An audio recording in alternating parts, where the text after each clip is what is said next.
But beyond eclipses, there's actually even more astrological energy coming our way that is going to affect our relationships in two major ways. Between October and April of next year, there is what I'm referring to as a retrograde season, where we will have multiple retrogrades in major planets that are close to Earth, which is Mars, Venus and Mercury. So they're all going to be happening throughout this period, quite close together.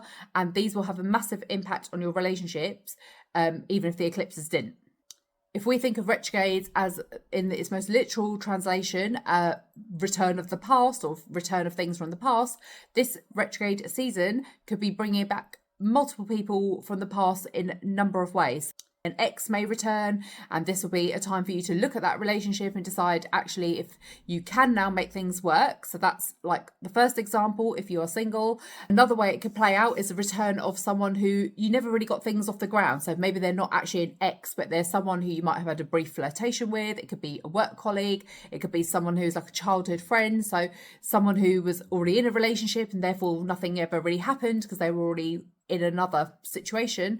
And this could be the return of people that you already know in some shape or capacity, where you could be starting something new with this person in this time. Now, the only advice I want to give you if you are single is that if you meet someone absolutely brand new in the next couple of months, and I'm talking from October all the way through to like April time, then, and this is like a complete stranger, you've never ever met them before, then it's not to say that you can't have a relationship with this person. I mean, I met one of my exes in a Venus retrograde and we were together for 2.5 years, but you can just consider this as more like a lesson or something to teach you about what you want or don't want in relationships, rather than someone who you're probably going to walk down the aisle with in the long term. Along with people from the past, the other things from the past that's also going to come up around this time is things that are inside of us. And by that, I mean like our insecurities when it comes to relationships, our issues of jealousy, like trust, power, control, like all of those things are also going to come to the surface, whether we're single or again in a relationship. So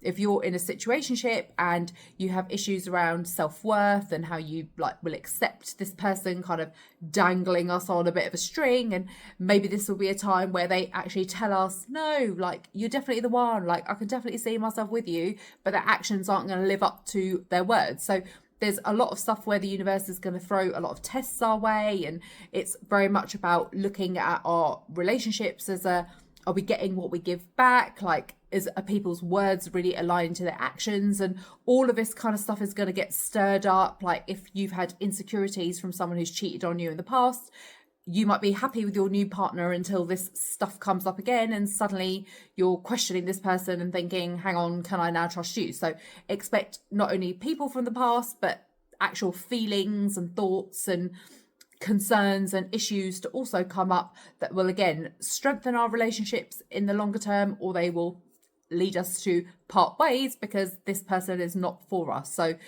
as much as this is focused on like romantic partners, this is about all people and all relationships that can be impacted, whether that's work colleagues, like family members, friendships, all of the above. But obviously I wanted to talk more in the relationship sense because I know that's so important to a lot of you right now.